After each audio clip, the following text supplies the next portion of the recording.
Hey, what's up? This is Kevin from Kevin's Barbecue Joints, and I am quite excited to bring you this interview with Robbie Robinson. He is from City Limits Barbecue in Columbia, South Carolina. I think you're really going to enjoy this, and especially if you're interested in opening a business or opening a barbecue business, because his other than barbecue job is being a CPA, and he comes at this all with the mind of a CPA. He talks about backwards math and how he figures things out. It's really, really intriguing, and it's a different take than a lot of the interviews that we've done because it is from that mind. I'm not going to get too into it, but we obviously get into what it's like during the pandemic and what food he serves and all that. But I can't thank him enough for taking the time. I know you're really going to enjoy this. And the Kevin's Barbecue Joints podcast and YouTube show is brought to you by Treaty Oak Distilling. They're available at treatyoakdistilling.com, as well as Centex Smokers. They're available at Centex_smokers on Instagram. That's CENTEX_smokers, Centex, Central Texas. He's in Luling, Texas. Check him out. Give Michael a follow. You're going to love what he does. He has a 4 to 5 month lead time, which is unheard of right now for the quality of work that he does. So give him a DM, get a quote if you're interested in any size smoker, as well as anything else that you need fabricated. Again, that's Centex_smokers. And if you're digging these, hit the subscribe button. That way you don't miss out. I think you hit the subscribe and the bell, I guess. Regardless, I hope you're enjoying these. Trying to pump out as many as I can to give you guys lots of different perspectives from across the country. Stay safe.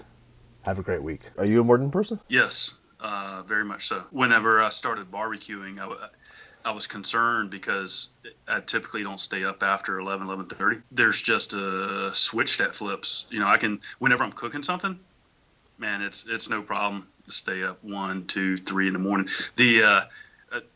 I've told my friends between like 3:30 and 4:30 is the hardest of every time because there's nothing on TV. I'm exhausted.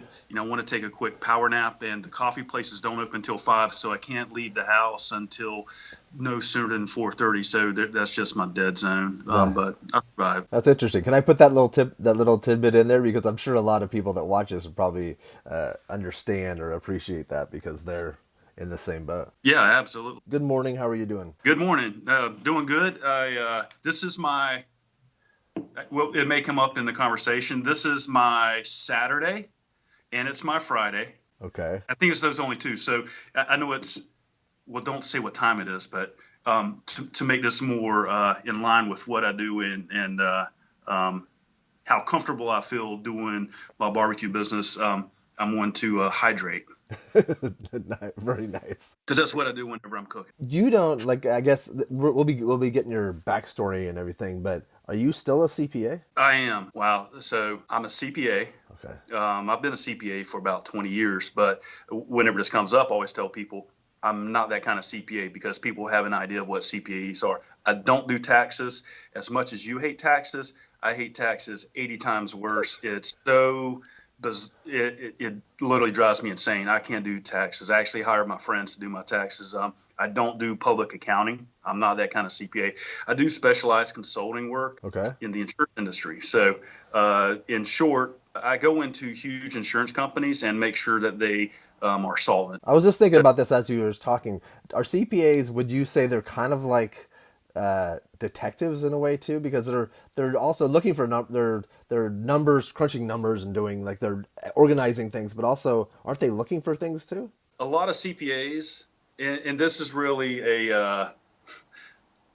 where I'm at now is all of my life experiences coming together. Most CPAs are the button-down collar guys. They follow the rules. They rarely venture outside of the box. You'll find some oddball CPA guys that are creative, but creativity, I guess part of creativity is working outside of the bounds of what we live in. And so, it's a really black and white culture. I thrive in that culture, but also I've got this curse where I wouldn't say that I'm creative, but my mind's continuously going. So since I've been a CPA, and by the way, the reason that I wasn't a firm CPA or also a tax CPA. It's because my grades were horrible.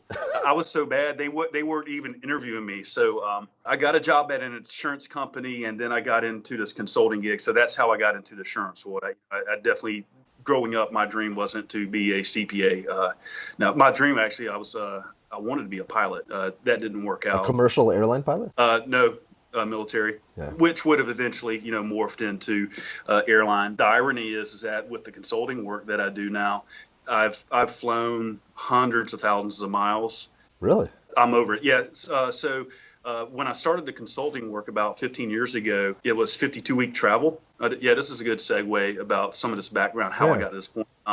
So with the 52-week travel and when we're looking at huge companies, the huge companies aren't in South Carolina where I'm at now. They're Chicago, New York, Charlotte, Texas. And so I did live out in Houston for a few years. That's where my wife's family's from. And that's where my home base was. But most of the work that I've done over the last 15 years has been in Chicago. Lived up there a couple times. I've worked in New York. And so on Sunday night or Monday morning, I'd fly to work in downtown big cities. I would experience downtown big city culture and life, eating, and fly back home on Thursday night or Friday morning. Having grown up in South Carolina, I really learned a lot about, not different cultures, but I really saw like incredible volume businesses. I saw lots of different types of food that we just don't have around here. Chains and corporate food establishment is what owns the town that I'm in, because we just don't have the population density to support a lot of independent restaurants. Do you find is that the case? Because when I used to travel to Greensboro for business, I used to go there twice a year in North Carolina, and it seemed like there were a lot of chains. There were some mom and pop stuff, but it seemed like there was an abundance of chains. Yeah. So this is the CPA talking, and my assessment is that chains in these southeastern areas, and it's all over the southeast. You don't have the population density that you have up north or in some big cities in Texas, or definitely out west. And chains in general can survive off of a lower net income, but also have all the bells and whistles because you got corporate support. And these small independents, number one, you just don't have the knowledge resource to understand the marketing aspect of it. I'm not saying that I do, but you don't have those slick marketing campaigns, not only to drive the first visit, but to drive the second and third visit. And so these smaller operations, independent operations, they have so many hurdles that the chains don't have.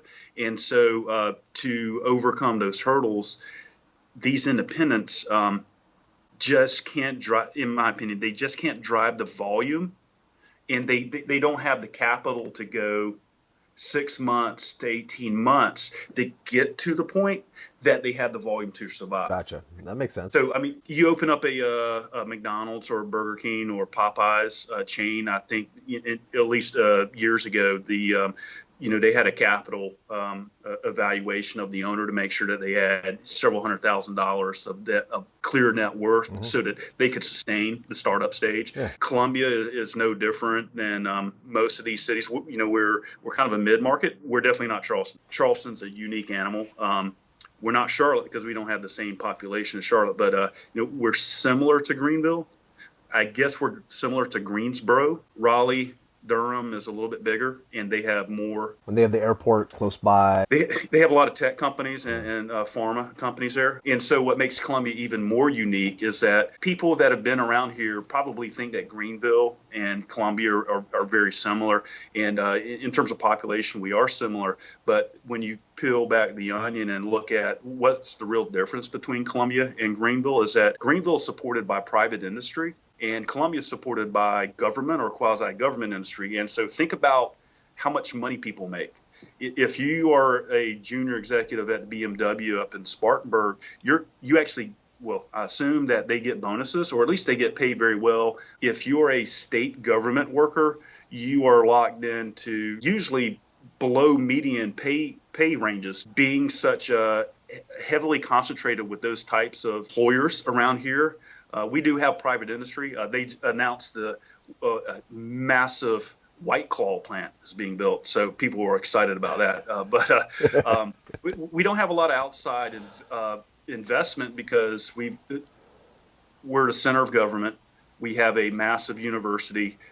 We have a large insurance company. All three of those are the primary employers around here. And again, you really don't get rich working for any of those. So the economics of it is that the disposable income is nowhere near as rich as it would be up in Greenville. Greenville is going through a renaissance, or has been going through a renaissance. Their downtown area is phenomenal. Really? They have tons. I would say they're kind of like a baby Charleston minus the tourist attractions in terms of the quality of the food. But their disposable income is different. If you look at it on paper, the average or the median income per household is very similar, but the breadth of rich people to really poor people is pretty wide. Where here there's so many people packed into that median range, you don't have the tremendous amount of really rich people that drives, if you believe in trickle down economics or not. The really rich person buys the fancy car that's being serviced at the local dealership. The business that we have here, when I decided 5 years ago. Did you grow up in Columbia? Yes, I grew up in a small suburb of a suburb of Columbia, which is pretty small, because Columbia is not that big. I think Columbia is maybe, the greater area here is probably about 700,000 people. But again, the population density, that's spread over 20 miles in each direction. So do the math real quick about how many square miles. Yeah. It's pretty widespread out. So grew up here, got job at insurance company. I happened to met my wife when I was traveling for work. She was living in Houston, or she was living in Austin at the time. Okay. We started dating, got engaged, and having grown up here, is like, you know what, this is kind of boring, not exciting area. Why don't I move to Texas? So that's how I ended up moving out to Texas. Was out there for 4 or 5 years. Did those travels that you took for work and living there, did that shape your barbecue knowledge and your passion for barbecue? No. So great answer. When I was at school in the early 90s, I went to College of Charleston while I was down there, worked at some restaurants, and it wasn't easy. You know, I was 18, 19 years old, poor as dirt, trying to support myself. Worked for a restaurant that went under, got screwed out of multiple checks, and that's terrible. Being poor to start with, and then to work multiple weeks, and so I basically was homeless. My grades were horrible. I'm talking, oh my gosh, I mean they were pretty nasty. And you know what? I was borrowing some space in a friend's kitchen. And I had a mattress on the floor, and I woke up, and I was living off food-wise. My dad had given me, back whenever we had gas cards. Yeah. I had an Amoco card for emergencies. So when you give it to the kids, it's only for emergency, right? I went to go get lunch because I had no money. I went to a local gas station and I bought fried chicken with the emergency gas card, and I'm thinking, this is stupid. I'm not a genius, but I'm not dumb, and I was like, man, this is stupid. You got to do something. So I guess I wasn't like homeless, but I was like very nomadic, because those lack of paychecks for a few weeks built up, and I couldn't pay rent, and I was like, why don't I move back in with my dad? So I moved back, actually started studying. I had never taken an accounting class ever, and after so it's so interesting. So I'm telling you, man, we can literally talk for hours. But I wanted to be a pilot. I'd applied to a pilot school. Paying for it was an afterthought. I was like, no, whatever. And this is a lot of my life where I just, if I want to do that, why don't I go do that? Jump in and didn't figure it out. And so when the pilot school didn't accept me, and it was a 4-year aeronautical school. It wasn't like, drive out there and get a pilot's license and fly. It was a 4-year school. But when they didn't accept my application, it's like, well, I got friends going to College of Charleston, so I went down there. And when I had to pick a major, it's like, I have no idea what I want to do. It's like, well, doctors make good money. I'd like to have nice things. So this was a little conversation in my head. The sight of blood and needles, I'm terrified of it. I will pass out.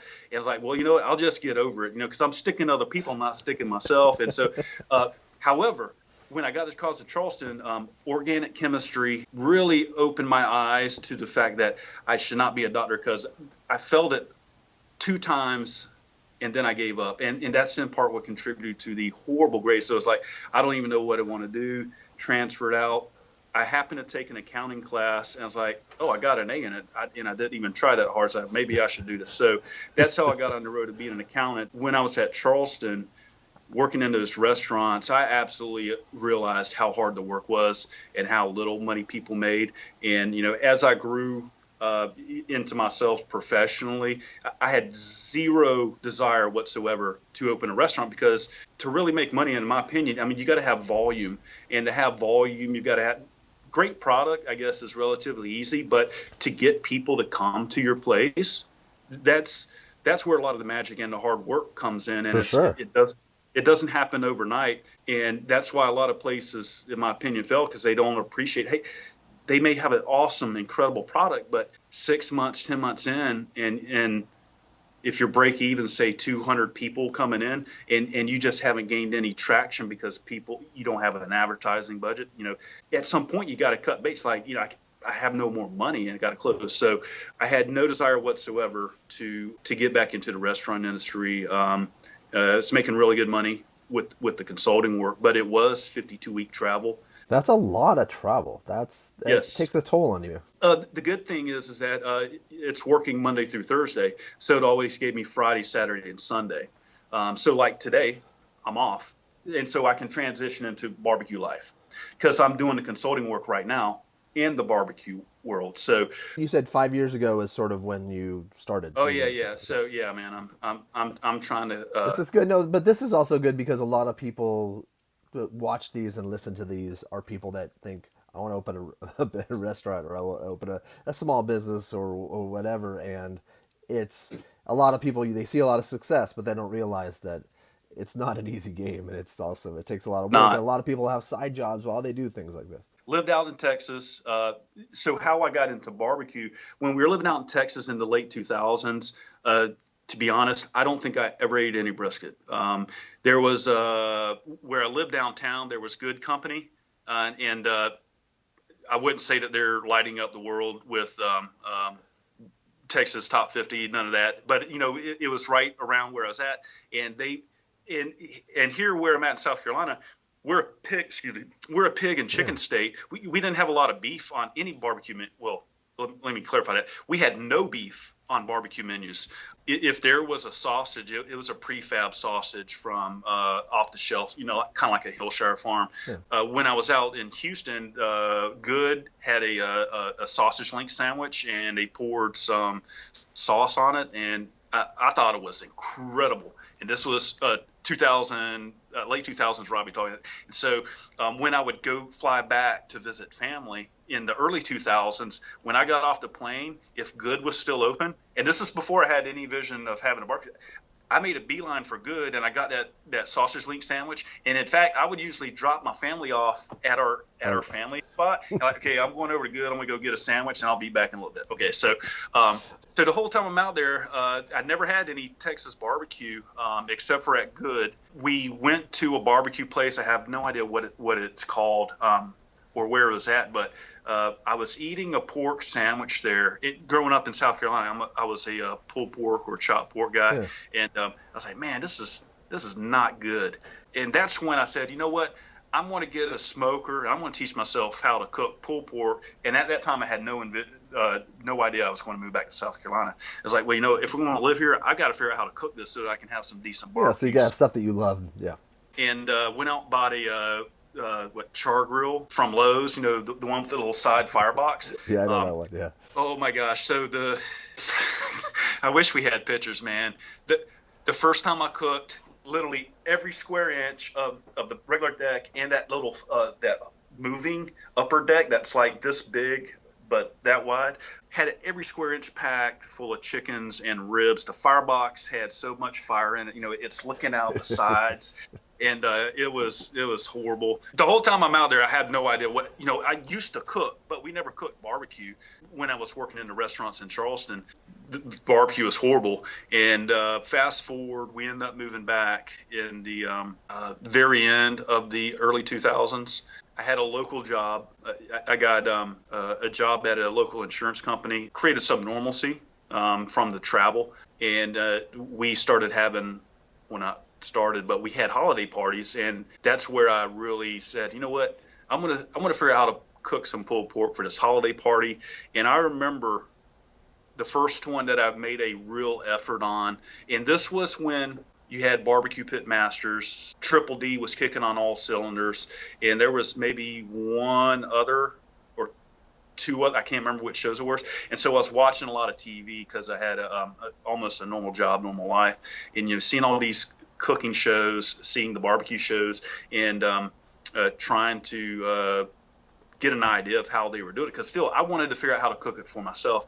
And so I decided to go ahead and cook some pulled pork for the holiday dinner, Thanksgiving or Christmas. And so cooked the butt. I had bought a charbroil, had long died at this point. It made it from Texas to South Carolina, but it is long gone. So I got a vertical master built that was gas, the small 20-inch by 20-inch shelves. Had a butt, watched as many YouTube videos, which there weren't that many at the time. Oh yeah. Cooked it. And so what I know now, looking back, is like, yikes. So anyway, people at the office, I'm at home trying to get this pork ready. People I say, hey, Robbie, we're eating here in like 20 minutes. Are you coming with the pork? And I'm like, yeah, man, I'm coming. So anyway, what had happened was I probably needed to cook for about 3 or 4 more hours. It was so rubbery, and to get it edible, I had it like on micro dice. I was like, and by the time I got it there, I was like, man, this is actually pretty good. And looking back, there's no way it was good. But at the time, and this is what happens with a lot of guys, you spend so much time and invest so much energy into cooking something. By the time you get a bite, usually it's pretty good. Yeah. You're all excited. It's like, man, this ain't so bad. It's tough to get fair or honest criticism from people because, in general, definitely what I found with having a business, it's tough to squeeze out. Honestly, hey, what could make it better? Yeah. Well, because also too, I always find that people just like eating meat, and so if it's edible and it's cooked pretty good, people tend to not. And a lot of people haven't had really, really great meat. Yes. They haven't had really great barbecue, and so for them, it's like it's if it tastes a little charred, maybe, or if it has that smoky flavor, they're like, it tastes the best ever. Yeah. So it's hard, to get a really good barometer. Yeah. So speaking of that, the point that I decided, I need to be my own boss. I started racking my brain very seriously. I was like, what can I do? I'm not a manufacturing guy. Is there the next great mousetrap out there? I wasn't interested in franchise restaurants, but definitely when we moved back to South Carolina from Houston, we recognized, wow, I mean, the food here is nothing like what we had back in Houston in terms of choices, but also quality. And part of that was because it was such a chain-heavy area. But I was eating. I went to a local buffet. It was August of 2015. I was eating at a local barbecue buffet. And when I go there, the barbecue really isn't that, to be honest, it's not that good because it's oven baked. It wasn't even smoked, but they have the best fried chicken wings in town. And so when I go, I literally eat like 20 wings. And I was eating there, but every time I went there, I always got the barbecue thinking that they had done something different. It's like, okay, I just got bad the last time, so let me take a bite. And so, I'm eating it, and I was like, why don't we have better barbecue here? And we've got a couple very old places, but we didn't have any of the contemporary pitmaster chef driven type places that had the higher quality product. We definitely have some all wood places, but most of the barbecue places were either oven cooked or propane rotisserie. Yeah. And so I said, what about higher end barbecue? And so there, in the background, I'm watching all these TV shows on Friday nights, and I would say out of all of them, the one that drove me the most was Triple D. And it wasn't that I aspired to do that, because again, the whole time in the back of my mind, I'm thinking, there's too much work, and I'm not a spring chicken. I'm getting old. My body can't do that work. But I saw this incredible food being cooked. It's like, why don't we have a place that has not just one thing good on the menu, but why don't they have like everything on the menu is just awesome? And so I was thinking, you know what, maybe there's an opportunity here, because we don't have it here, to provide this pitmaster chef driven food, higher quality. I understood early on that the financial demographics of this area would make it really hard to do a true farm to table with heritage, heirloom, this and that, because the price points are just too insane to on average, a pound of pulled pork here at these existing restaurants is in the low teens, 12-ish, maybe on average. And that's an indicator that they're using the cheapest pork as possible, and to provide the value proposition. And that's what we didn't touch on earlier, talking about all of these change, the proliferation of change. When you have so many not rich, I wouldn't say poor people, when you have so many not rich people, the value proposition is a real driver to get people to the restaurant. So, I mean, it is what it is. And so when I had this idea, I was like, why don't we cook better barbecue? There were multiple things going on in my head where the CPA brains were working. I knew early on it had to be volume, because I did the backwards math to say, well, you know what, if I want to make for example, $50,000 a year, if I not even knowing what my numbers are, and this is definitely some people out there, if you're looking to get into the business, do this backwards math. Figure out what you want to make net income and work backwards to say, well, if I want to make $50,000 a year, if the restaurant, you got to be realistic. If the restaurant only makes 5% net income, and that's if you're managing it well. You can make more, but be realistic. If I'm making 5%, I don't have my calculator, and but divide it around, and that tells you what your gross revenue needs to be. Okay, and then you say, and this is how my brain has always approached this. For this example, let's just say $1.2 million to give me a net income of say 50,000. I know the math isn't right, but for the sake of you. And so, I figure, you know what, 1.2 million, that's $100,000 a month. Okay. Well, how much per week? Well, that means that I got to make $25,000 a week. Well, if I'm only open on Saturday, that's a lot of damn barbecue. That's a lot of volume right there. Yes. And so I was like, well, that won't work. Well, what if I was open 2 days a week? Well, just doing it evenly. Saturday's always going to be the biggest day, but for the sake of this exercise, well, say I'm open Friday and Saturday. Well, then that's $12,500 a day. It's like, crap, that's still a lot of barbecue to sell. What if I'm open 3? So that's the way that my mind thought, and that's the way that I realized, this absolutely has to be volume. And that was part of the equation. The other part of the equation was, could I actually make food good enough for people to eat? And I've been lucky. Things that I'm passionate about, I can usually find enough resources and information on the web to teach myself how to do a lot of stuff. And I said, you know what? I'll figure out how to cook barbecue. One of my side hustles was commercial photography.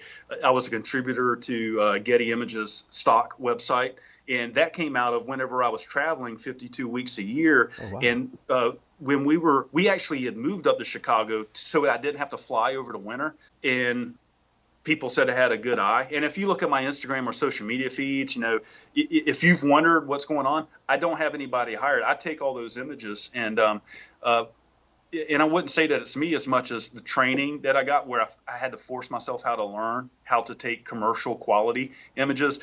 I'm not saying that I have commercial quality images on my feed, but with my iPhone, which is I use an 11 Max, it's depth of field controls, it's lighting, metering, it's phenomenal. And So for years, I was a contributor to to Getty's iStock site, and I know, it's interesting because I just saw like from what just happened at the Capitol, some images, and it said Getty Images, and I'm like, how does someone get connected to Getty? How does that even happen? I was just curious, and you're the first person I've ever spoken to that contributed to Getty Images. the backstory on that is I got into that, happened to be in this evolution of the digital photography evolution where not everybody, all these moms and their friends started buying these digital cameras and taking baby photos, and you know what, an interesting personality thing. When I'm in the accounting world, I am definitely an introvert type person. And that concerned me whenever I had this business idea, thinking, you know what, I'm not that killer salesman, and I never have, and I never will be. And so whenever I was looking at the commercial photography, I had the idea, well, you know what, can I, in Columbia, South Carolina, is it a viable business to create a commercial studio, rent it out, but also to get the commercial work? I had very moderate success getting enough commercial work to pay for all of my equipment and a little bit extra spending cash. But again, you do that backwards math. If I want to make, say, X per year, if I know my costs are this, I've got to generate this kind of revenue. In Columbia, South Carolina, most of the higher quality places here, at least a long time ago, they would reach out to Charlotte or Atlanta to get the bigger commercial photography shops. So I figured out, commercial photography isn't where I'm going to make money. And, I just kept my nose down and kept driving.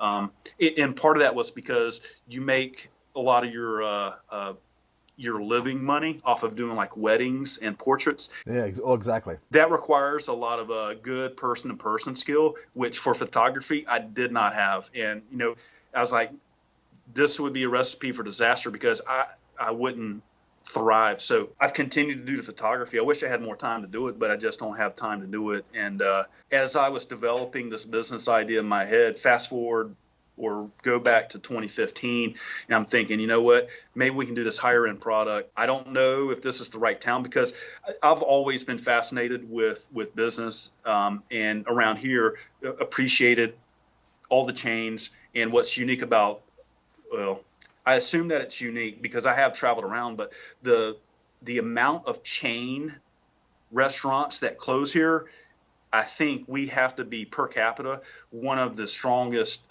chain closure rate locations in the country. And to put this in perspective, earlier this week, I think it was Monday.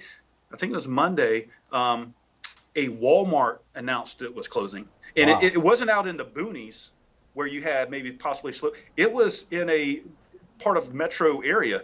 And so I didn't know Walmart's closed. Yeah, when you get Walmart's closing, you're like, yikes. Like 5 years ago, did you get yourself a pit? Like, how did you get this going? I had that master built and was watching the videos, and I had seen the barbecue pit masters and the brisket I'd never had.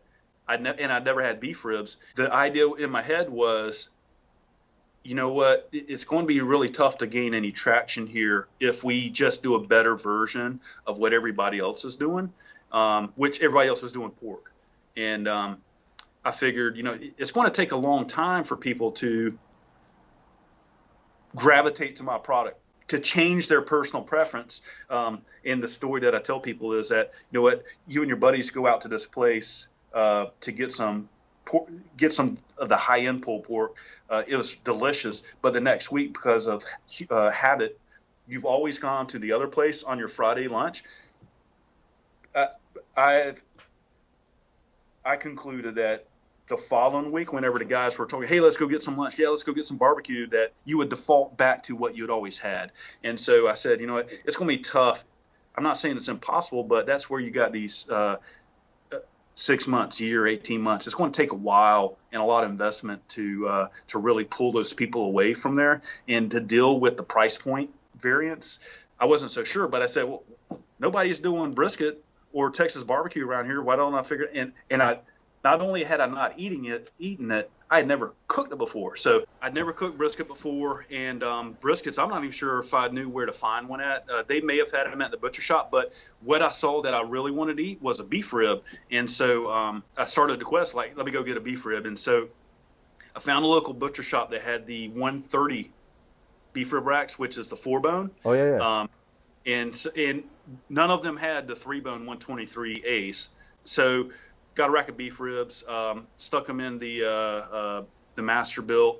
I don't even remember the cook process, but several hours in, I thought that they were done, pulled them out, and we had, like, my wife and I, we had like part of the end of it. I think that was actually cooked. The center of it wasn't cooked. But we had part of the end of it, and it was like, wow, I cannot believe I've never had this before. This is freaking delicious. And so I was like, okay, man, I think that if we can feed people this, like, this is incredible.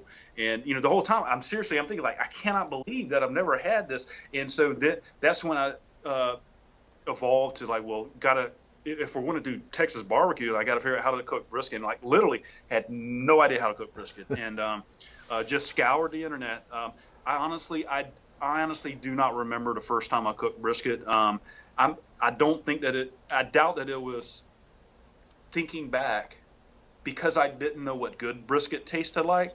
I probably didn't think it was that bad, and it was probably tough. It probably wasn't cooked enough, because a lot of us, the backyard guys, we just don't. And what I appreciate now is that the amount of patience you have to have, you need to multiply that by, add another 10%. No, exactly. No, yeah. And a lot of guys, I'm telling you, because if I could go back and tell myself, cook it 10% longer than what you think you're cooking it, and you're going to, it's magical.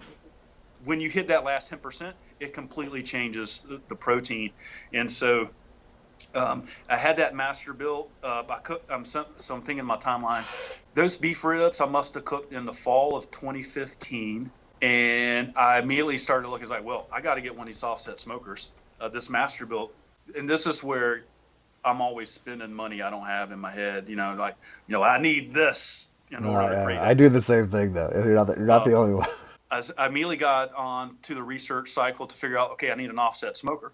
And, the char broiler that I had from Lowe's, I luckily I realized early on, I don't need another one of those. And the reason those are good for an occasional backyard cook, but to be honest, the metal is so thin, the heat evaporation just off the metal itself, it doesn't retain heat. And if you have any kind of commercial operation, you will burn through so much more wood. Sometimes wood ain't cheap or easy to come by. So anyway, I started doing research. I came across Lang, which isn't that far away from me. He's down in Georgia, not too far past Savannah. I purchased a 60-inch Lang.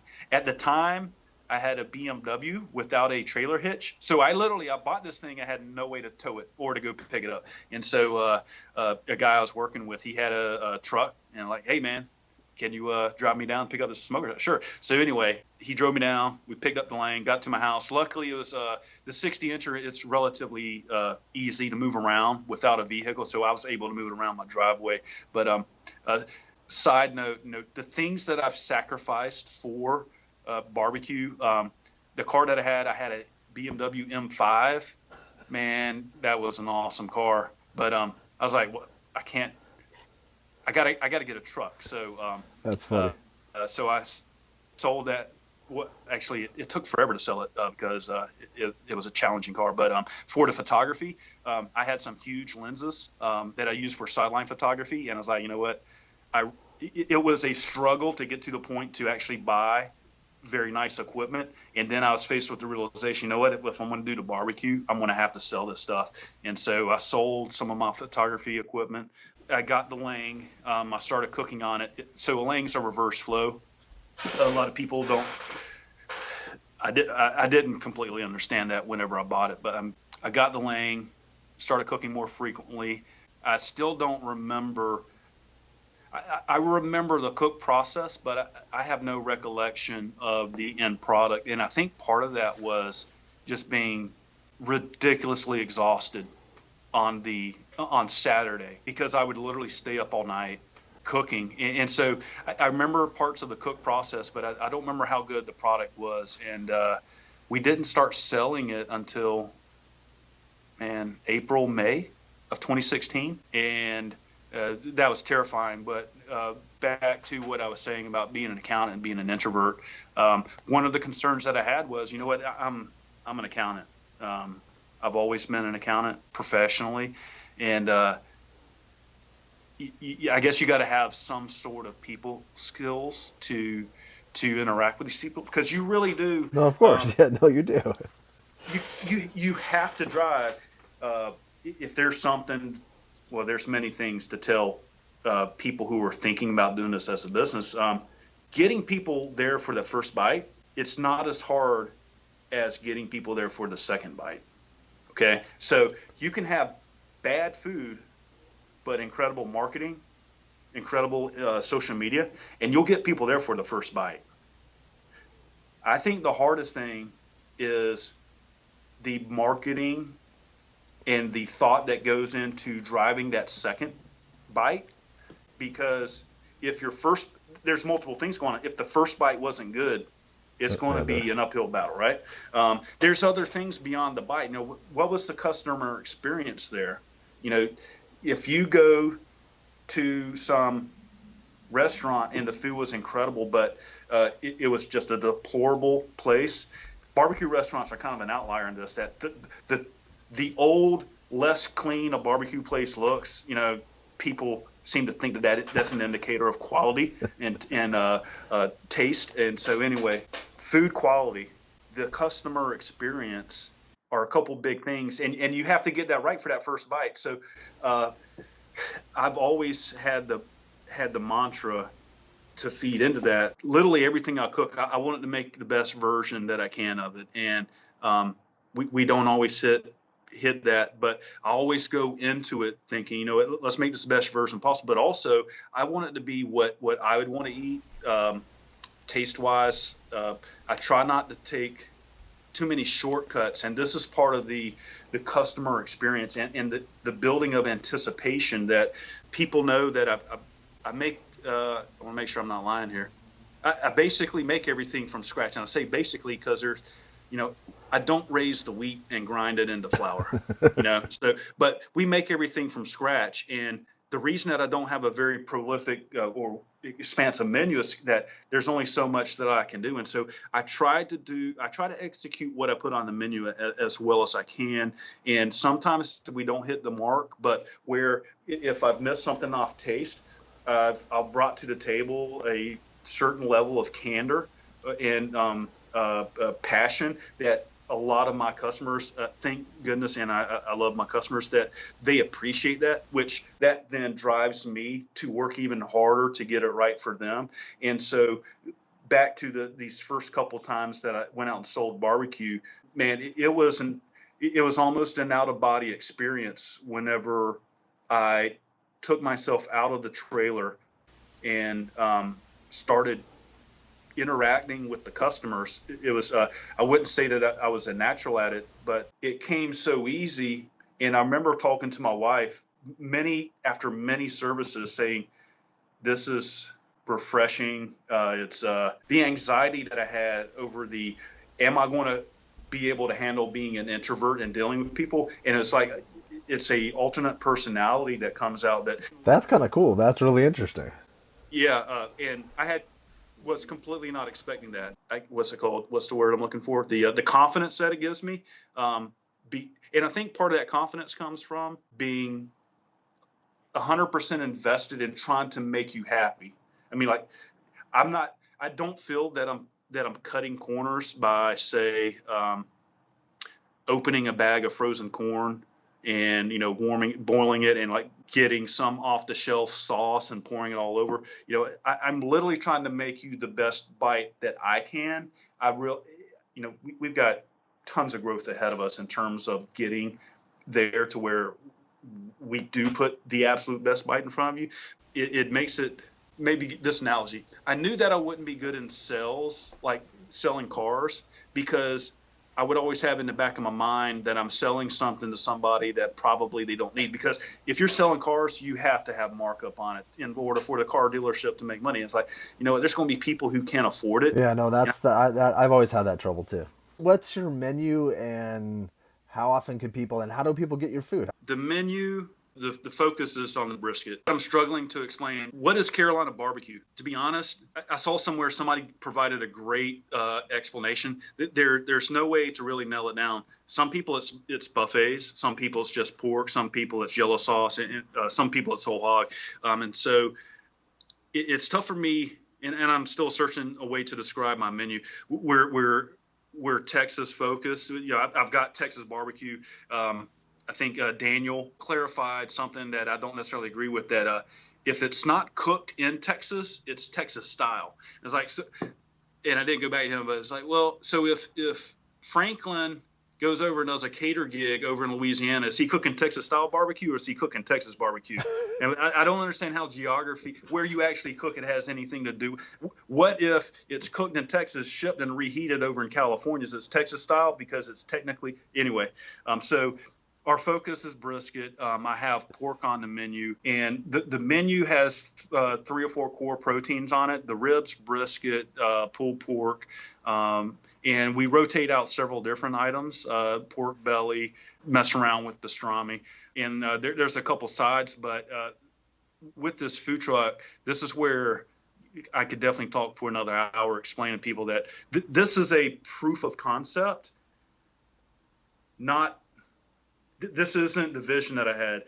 We had to open the food truck to see if people were going to respond to the food and to our concept. People have. Right now, I'm waiting on the right opportunity to present itself to take it to the next step.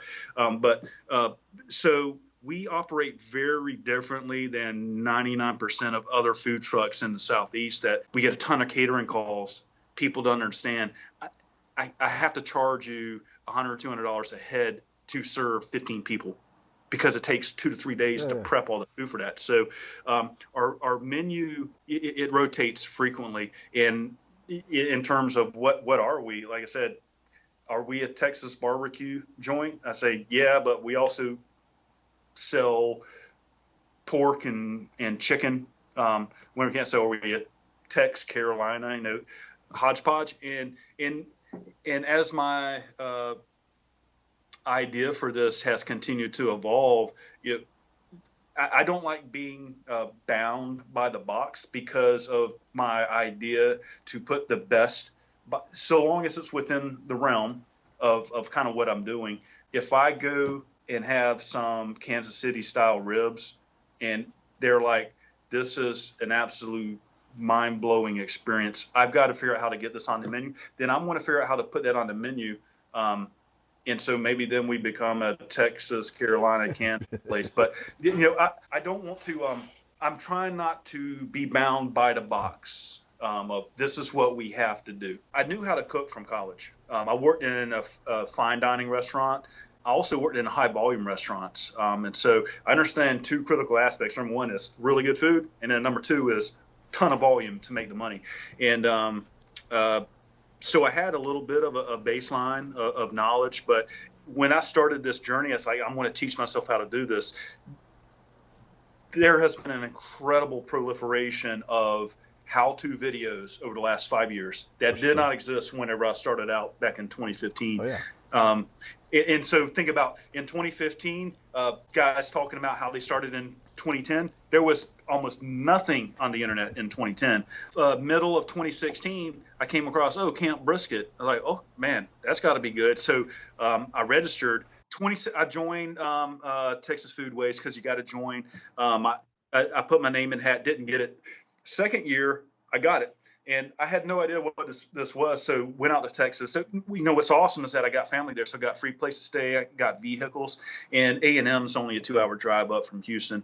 And so I show up, and everybody's introducing themselves. And so at this point, I've already done it for 6+ months commercially, and everybody's introducing himself, and it's 90% backyard guys, and they're talking about, this is a present from my wife. She said she's been trying to get me into this for 8 years, and like, holy smoke! And it's like that was the common theme. It's like everybody's been trying to get into this thing for so many years. It's like, wow, how lucky was I, man? I tell you what, absolutely the coolest, like, mind-blowing thing about that was I learned a little bit, made some connections though.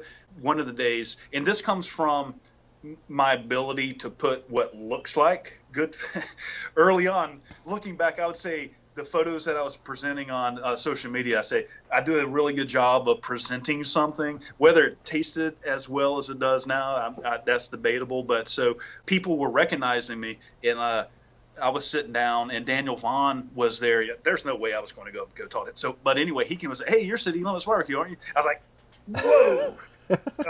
Well, yeah, he has his finger on the pulse of Yes. the nation without people knowing it, because early on when I was started this, I was doing these walkthroughs of restaurants, and so he's like, yeah, I saw that one on blah blah blah, and I'm like, you actually watched that? He's like, yeah, I pay attention to everything. Yeah, that is cool. So that created some connections. I met Lance from Styles Nice. Switch, and at the time I was looking for my next smoker. So I asked Lance a couple questions there. I've probably contacted one or two, three people that came out of that, with help for this, that.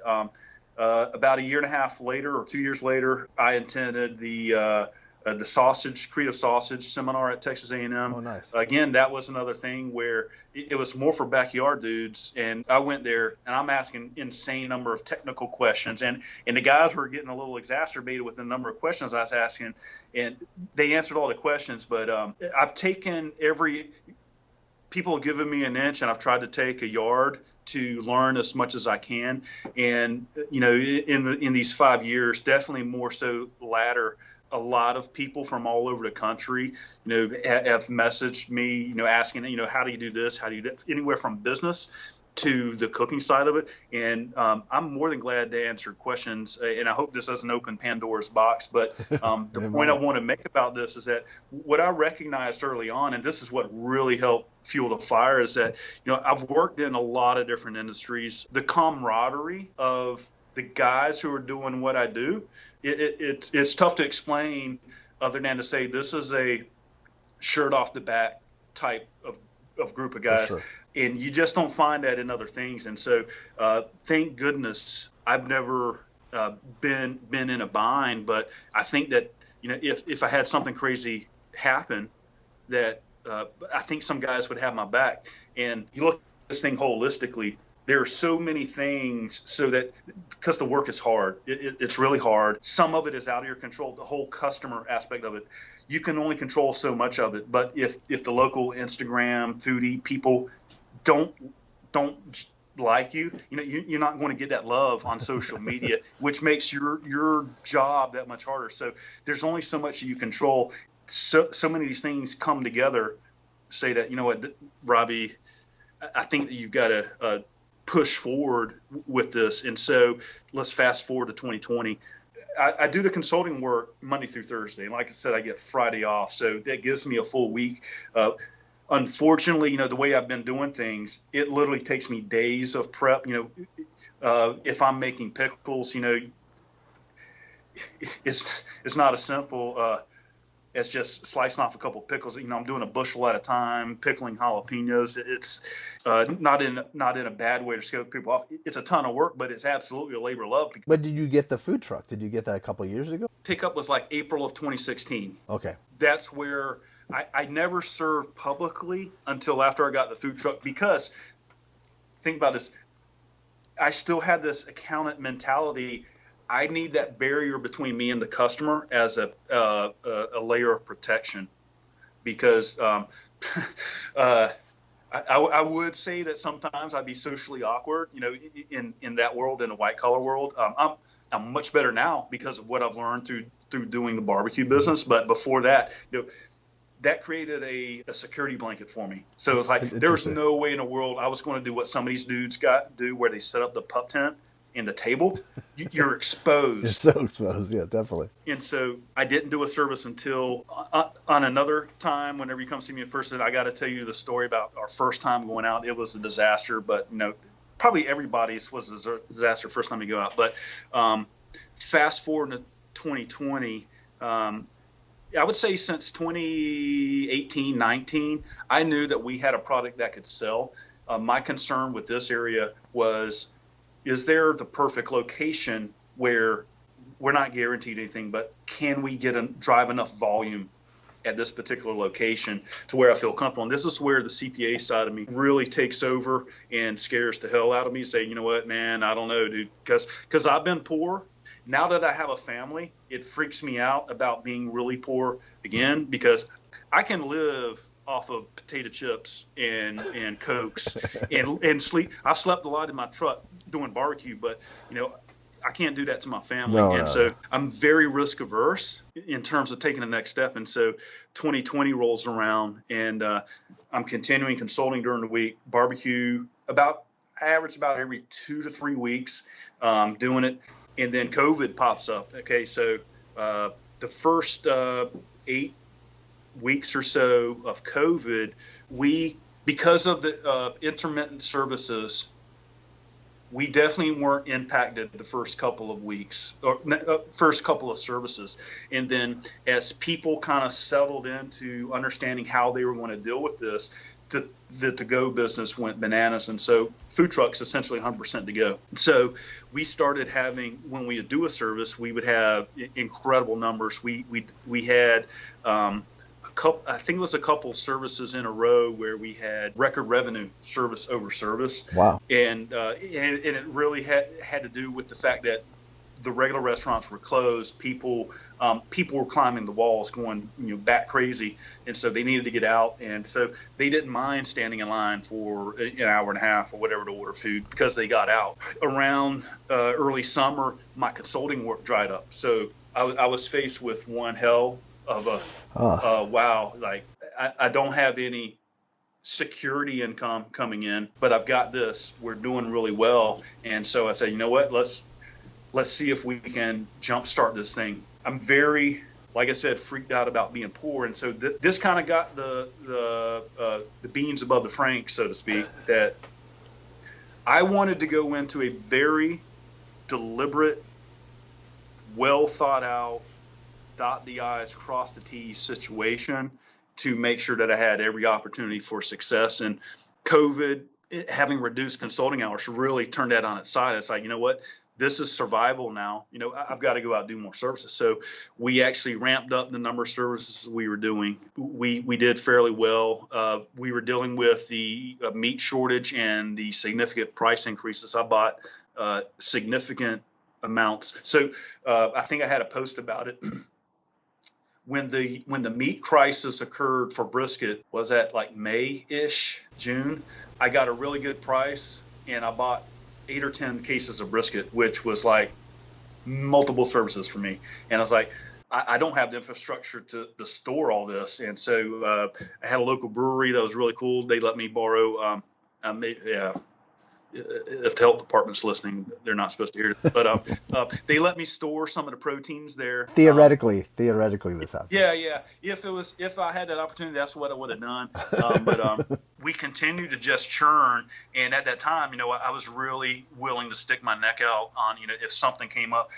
There was a couple things that came really close, but they just didn't happen. So you know what? I know these guys. They're really cool. They like my food. They have this warehouse space, and it's for the food truck. One of the things that is that's insane to deal with is having everything you need for a service. Knife, fork, spoon kits, the to-go boxes, the sheet paper bags. Then there's the whole aspect of capacity, that not so much refrigeration space, but warmer space. There were many services where when we opened, we had sold so much food, I didn't have enough warmer space. I had stuff on the counter, and I didn't even have steam wells for it. So it's like, we got to sell this macaroni first because there is no way to keep it warm.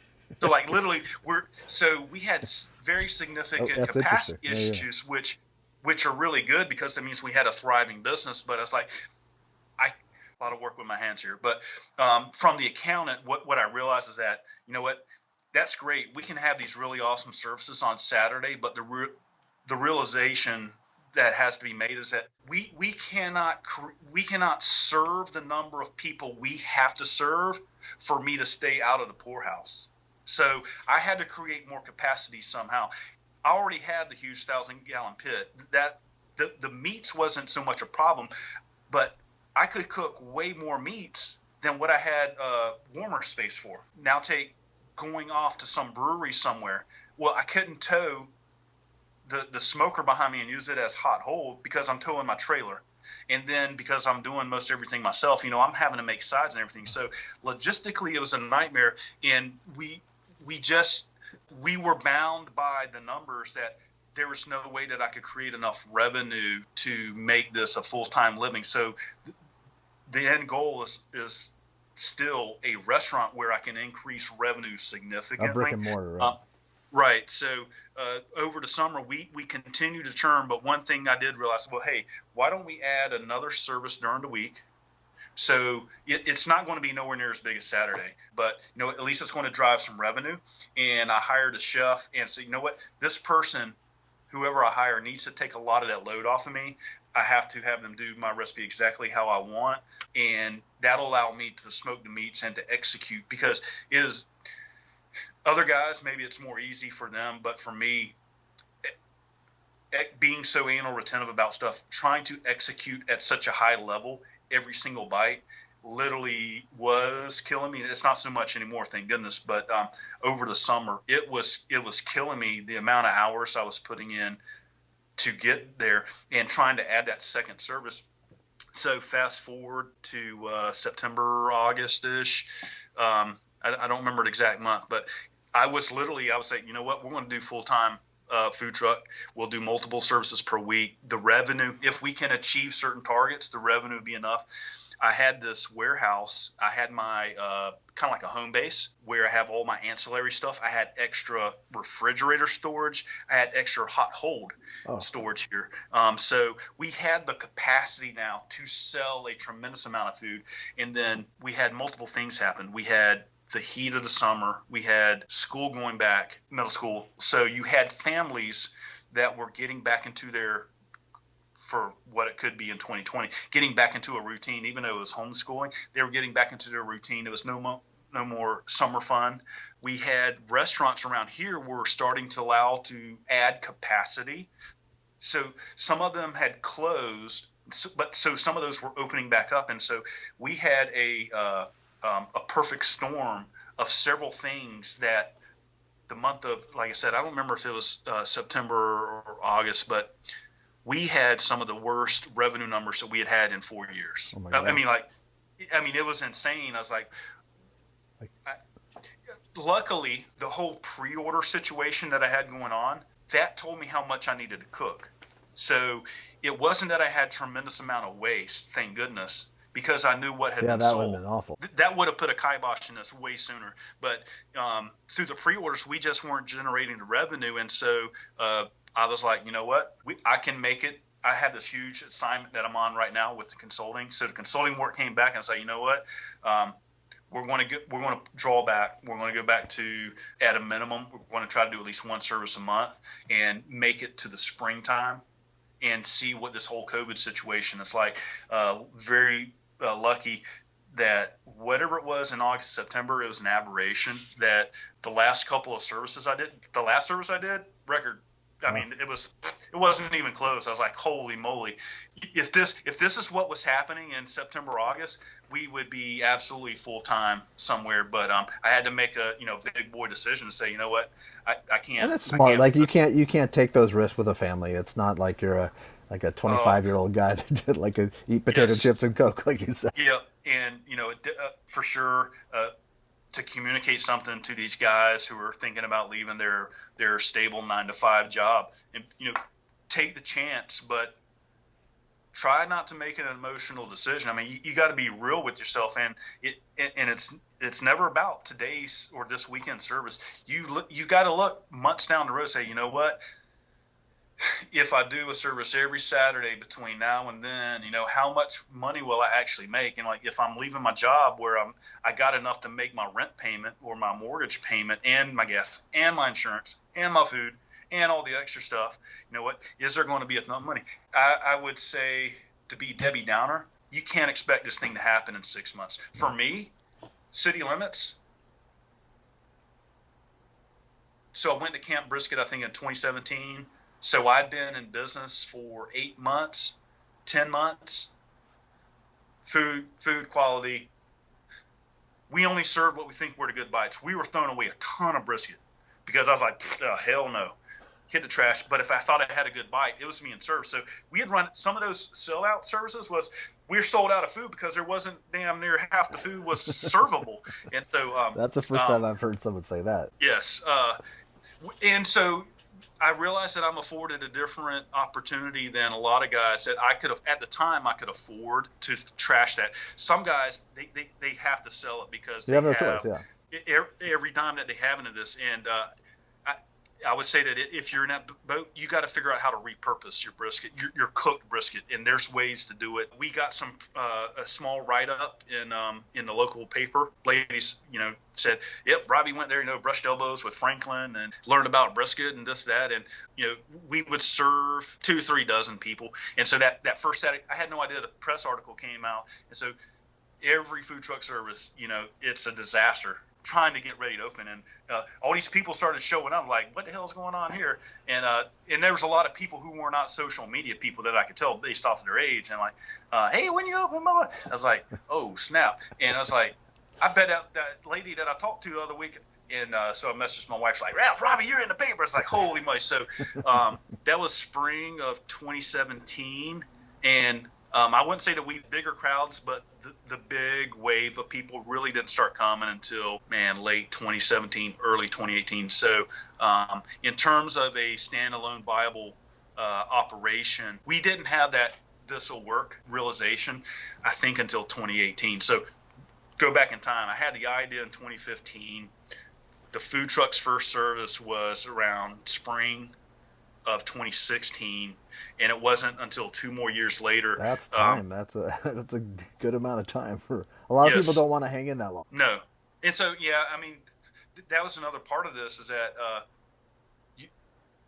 you'll know after 6 or 8 months whether or not you want to go through this, because the whole cooking the brisket thing overnight, or cooking anything, literally through the night. Thursday was always the day that I had the dread, the regrets, like, oh man, dude, I do not want to stay up Friday night. It's like, gee, this is so stupid.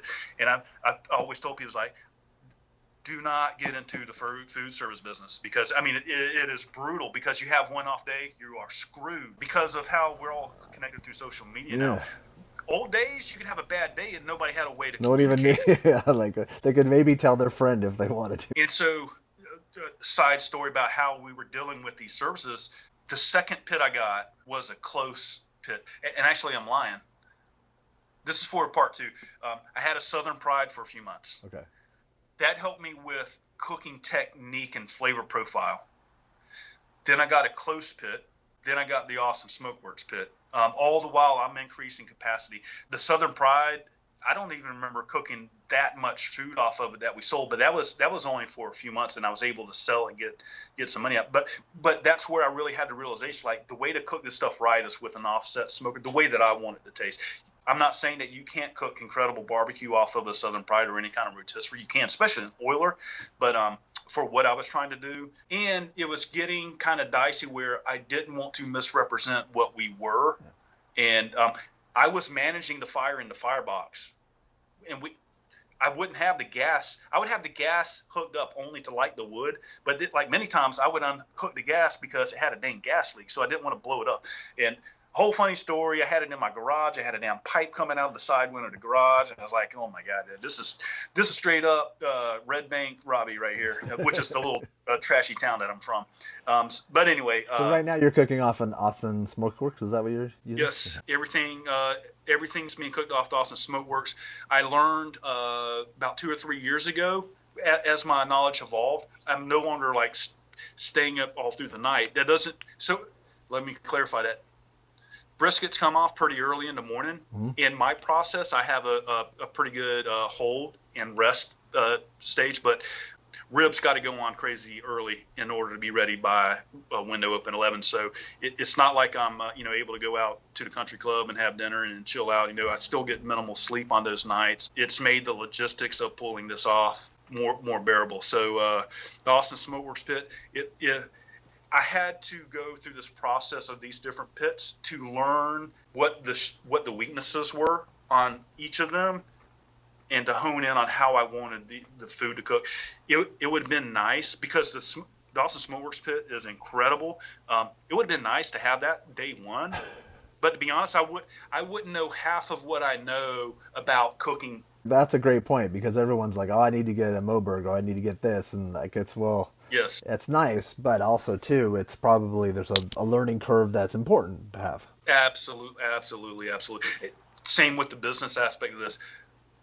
If we had these crazy crowds back in 2016, 2017, the food was so, man, I really hate to say that it's mediocre, because I tried to only serve. No, but that's an honest opinion. I think that a lot of people have that if they look back and go, oh my gosh, 4 years ago, I can't believe what I'm serving. But it's because you've learned so much. Yes, exactly. And so as much as I thought that this was going to be out of the box, this is incredible, because I knew visually it was going to look really good, which I tried to present on social media. The reality is I'm fortunate that it was drug out the way that it was, because it allowed us to grow into ourselves and not have growing pains, which again, food service, you have such a small capacity to deal with error, yeah, or poor customer service or poor food, that it's tough to recover from a legitimate, mm-hmm, poor service. So, but if you were going to prophesize as to when you might have a brick and mortar, when would you want to? Would that be like not this year, but maybe early next year? Is that even something that?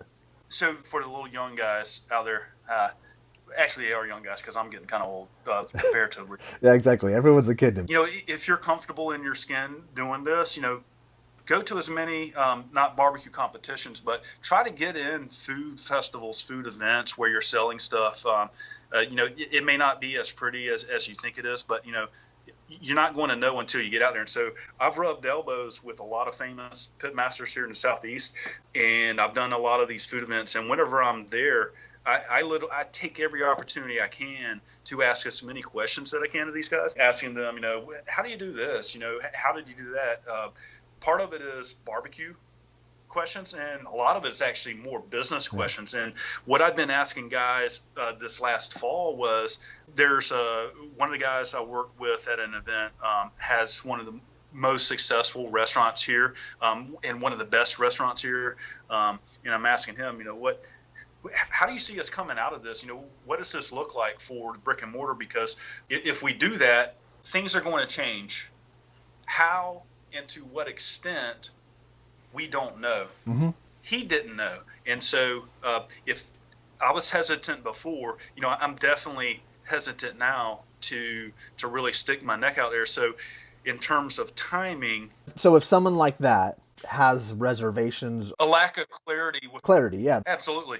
Well, I'm always wondering, but part of my business model is actually to keep the food truck going out, and so we would maintain that to-go aspect of our business. But what I'm trying to figure out now is, and this is where I follow a lot of national restaurant accounts on Twitter that are continuously publishing chain and corporate restaurant information. And so a great example that I saw yesterday, where I'm starting to see the transition in the industry, is that there's a concept in, is it California or Hawaii, called it's some sort of like drive-through poke restaurant, and I can't remember the name of it. I assume that there are multiple units out in California and or in Hawaii, but anyway, their drive-through now, when you look at, the old school is like, the arrow drive-through, and so what they have painted in their schematic is mobile orders, and so they're now creating the communication specifically for this new age of people going to mobile order.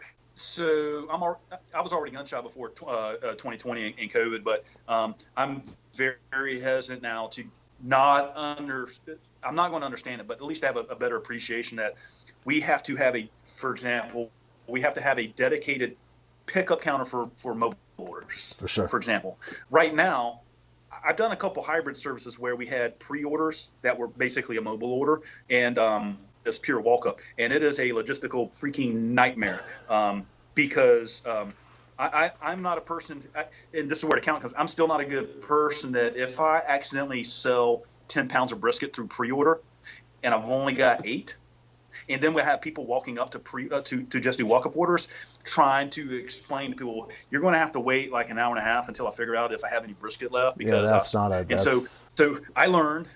Other people may have figured out how to do this, but for my operation, it's either a pre-order service and we allow walk-ups at the very end, or it's a walk-up service. But having that mix, and it goes back to the yield of the proteins and how they yield a little bit different. Some of them are 50, some of them 55%, and then you go to slice it, and what if it's not cooked all the way?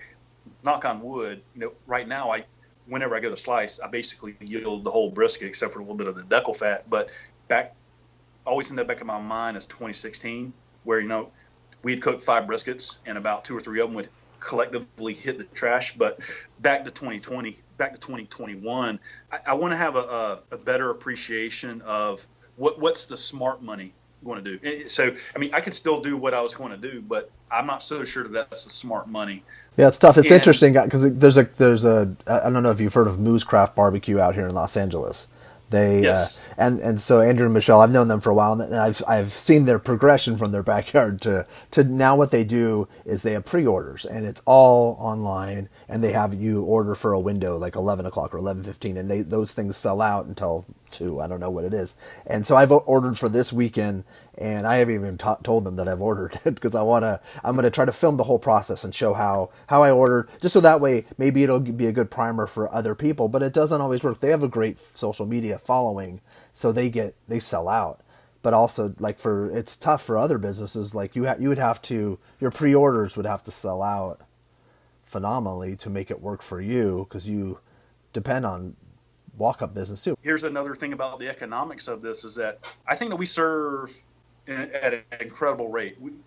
We average about 1 person per minute. I'm not talking about 1 order per minute. I'm talking about on average 1 person per minute, meaning if you get a pound of barbecue, on average that's about 2 people. Yeah. That you serve. So we on average serve about 1 person per minute. I stagger through my online ordering site people into blocks, and because of the volume of pre-order, we will go to say 2 o'clock, and because I have the capacity, I could go from 11 a.m. until probably 4 to 5 p.m. of straight nothing but slicing, bagging.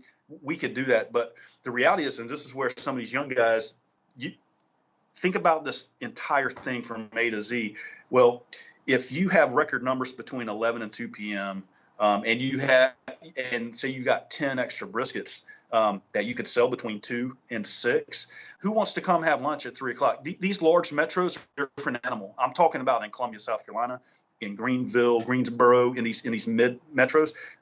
People are very routine with their lifestyles, and so who wants to come at 3 o'clock for lunch? So is it going to be early dinner or late lunch? So definitely, all these restaurants, the best foods whenever should be fresh whenever you barbecue well, but we literally don't have the physical capacity, like by adding a second slicer. We can only push out so much food so fast. So I don't know from a food truck, we don't know what our red line is, a car reference, because we can't serve enough people that fast. If we could serve twice as many people in that same amount of time, I'm confident that we could serve those people. But a lot of people have learned my business and say that, I didn't pre-order. I'm not going to show up at 2 o'clock for a walk-up order if he even has any food, because you're not even going to know if I have any food until 2, 3 o'clock. So with a brick and mortar, it's going to be interesting to kind of put your head around what is that going to look like. So the brick and mortar concept, I'm about 90% comfortable with doing a full day type service instead of because we've got such significant revenue numbers that we'd have to hit for our break evens based off of what I'm envisioning, that we need to be more of we got to be more of a lunch service place. We've got to be able to serve the evening people, because that's for young guys again.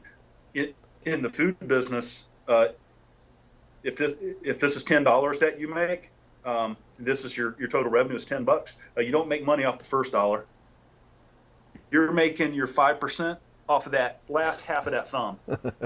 So to understand what's happening with restaurants, when you reduce your capacity in half, your profit was right there, and the government just took it away. So now you have no profit because you don't make money off any of this. You're covering overhead and your variable costs. That's an extreme scenario, but you got to understand that you got to look big picture to say, how much money do we have to make? And you have a year where if you had to make 800 grand and you only make 400, as a CPA, I'm telling you, you probably lost your ass. Yeah.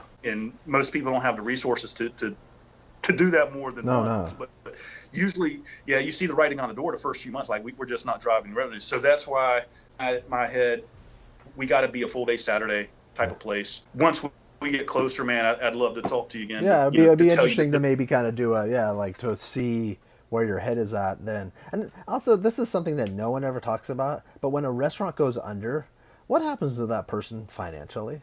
Well, I can tell you, because I've had the fortunate yet incredibly unfortunate opportunity to work for 2 or 3 places that went belly up. It is absolutely devastating. The ones that are moderately to low capitalized. So that's going to be most of the barbecue guys where they got a 9-to-5 job. They decide to go out on their own. They probably don't have rich parents. I definitely didn't have rich parents and no rich relatives. And they put everything they have into it.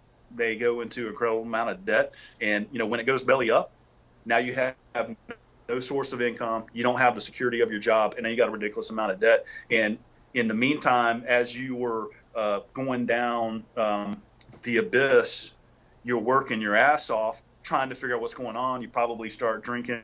I drink out of fun, not out of no, I know, but no one ever talks about like what happens to those people, and it's traumatic. Yeah, I worked for a barbecue restaurant that was bleeding from every. I had to go to the bank every day. I was managing the restaurant. It was just hell, and I had to try to reverse overdraft fees. And one time the banker sat me down because it wasn't my restaurant. And he's like, Kevin, you could have, with those overdraft fees, you could have paid for an employee. Like it was $30,000-$40,000 a year of these fees. So, and when they went under, I was always wondering like what he survived, and I guess he got a job somewhere else and did something. But it's just I keep thinking, and then do those creditors, like say you are 5 months behind on rent, do they come for you? That's going to be a fascinating thing for 2021 is the commercial real estate market. This is me speaking as a financial person again. My assessment of the owner operator, what's the word?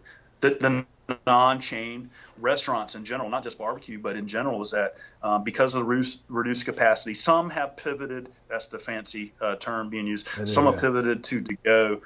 You don't have the same volume that you had. So, I mean, a lot of these places aren't making the same money that they were, and before they weren't making an incredible amount of money in terms of net income. Yeah. So, I theorize that you've got a lot of people.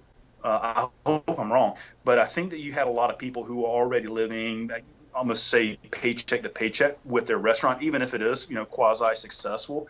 But now with the reduced capacity, I feel that there's probably a lot of these independent restaurants who have tapped into every ounce of credit that they have, and it's going to potentially create a death spiral for them. That even if the business comes back in, say, 4 or 6 months, if they make it to that point, that the hole that they dug, and this is where it gets nerdy, is that the capital cost, the cost to tap into that credit, not only do you have to pay it back, but now the interest and whatever fees on top of it are insurmountable.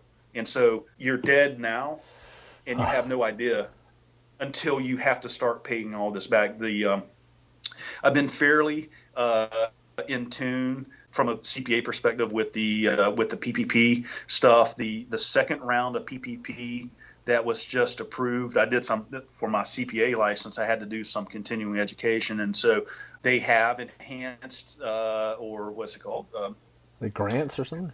They've improved some of the funding for restaurants. So it used to be 2.5 times payroll, 2.5 months of payroll for restaurants specifically. They upped it to 3.5 months of payroll. That's going to be a huge help. But I mean, we're still in the situation. You're just paying people to be idle if you don't have the business. For a lot of these places, I think it's just dragging out the inevitable. Yeah, I wish it wasn't, but it's like I'm amazed so many places have not closed. that's And true. Yeah. I'm not wishing for them to close, but I don't comprehend. So that's why whenever I'm at these food places, I'm always asking these guys, not necessarily financial stuff particular to their restaurant, but I'm asking them, so, hey, do you think that location over there, I'm thinking about possibly, setting up a brick and mortar. Do you think that I could get 400 people a day to come by there? And something I hadn't thought about, absolutely, in these mid metros that I'm in, and even more so in the smaller metros, location is beyond significant, because think about barbecue. Barbecue is an excellent Saturday meal. Saturday is not a problem with me. I can open up out in the boonies and we would have a tremendous volume. My concern is with the other than Saturday business. So people aren't in party mode on Thursday. So if they're not in party mode, what customers are you going to draw in? And that's where the whole population sparsity comes into play here, is that in New York City, for example, you could rent the little shop at the bottom of the 20-story residential tower, and you've got 30,000 people within 4 or 5 blocks. Mm-hmm. You just need a small percentage of those people every day. Out here in Countryland, we're not in the boonies, but we've only got a few hundred people, or we only got a couple thousand people in that driving distance, and most of those people have more access to grocery stores, so they're cooking at home on a budget. And so I've got to figure out creative ways to drive these people here on Thursday. And so, big picture, peeling back this onion, that's the stuff that's always in the back of my mind. It's like, if it was just a Saturday only thing, man, that'd be a piece of cake to go do brick and mortar. But the reality is I have to have revenues more than one day a week. Without a doubt. And that's why I'm insanely hesitant to do this. Man, I see these guys like Moosecraft and these guys out on the West Coast, and any of these guys are near any of these major metros. And what I've been thinking over the last year or two is like, if some insanely rich dude says, Robbie, unlimited budget, just go do whatever you want. It's almost like just throw a dart at the map. And as long as I'm within a couple miles of a ton of people, I think it'd be a no-brainer. Yeah. But I have no rich relatives, unfortunately. If you're out there and you're watching this and you're ready to get in contact with me, what are all the different social media and different ways to get a hold of you? And if someone wants to get a hold of you personally, is it best to DM you on Instagram? Is that? Yes. So all of my social media handles are at City Limits Q. Message me. I probably won't get back to you soon.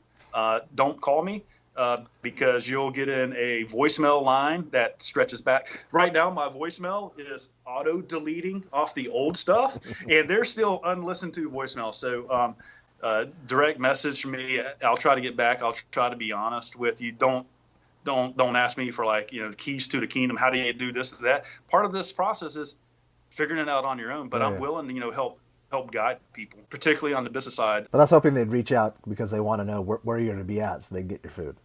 And then also online, do you have online ordering then? Are you doing that? You said that you do some pre-ordering. Is that going to still happen? So because I'm kind of like in a down mode right now, I don't even have my next service schedule because I'm trying to figure out which weekend I'm going to do it. I've got a couple guys that help me. Got to make sure that I have the staff to help. But I don't even know what my next service is. And I hate this. My phone rings off the hook.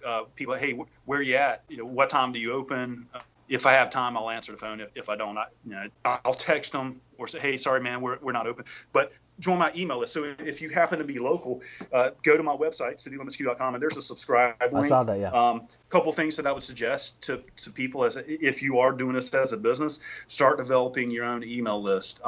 Make sure that there's a bunch of services. I'm using MailChimp, but Square has one. But the problem with Square is that you don't have ownership of those emails.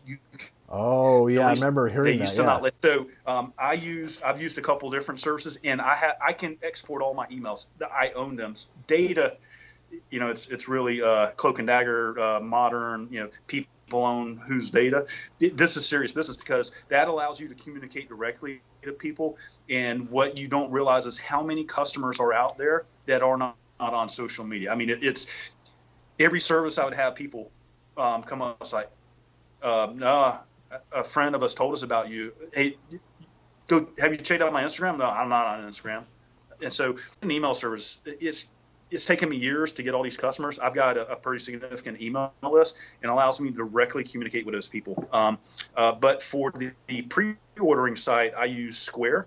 From my business experience, this Square platform is great for guys who are my size. It's not perfect, but they have the online interface where I have what appears to be a professional website where I have all of my ordering in there. Again, that ordering mechanism isn't great, but in terms of the cost that I have to invest into it, it's basically nil. You give them a little bit of skin off the order, but it's excellent for these smaller operations. I don't. Whenever I get a brick and mortar, I'll probably change to something way more robust. Well, thank you so much for taking the time. This was awesome. It was so nice to meet you like this way, face to face, and I can't wait to be able to go out and visit and be a human again in the outside world. But Yeah. yeah, and hopefully things maybe could ramp up a little bit this year that people can travel and people traveling to places and seeking you out would help you and other businesses because if there was no one really traveling, that hurts everyone. I'm sure it hurts. I'm sure Charleston's business is down because of travel. Yeah, I'm trying to think. I don't have any firsthand knowledge, but I mean, there's obviously been a lot of places down there closed. Yeah. I mean, they're a tourist city. Yeah. People just aren't traveling like these. Yeah. So, man, it's crazy. Like I said at the beginning of this, get me talking about barbecue and business, and even you can combine barbecue and business, I will literally talk.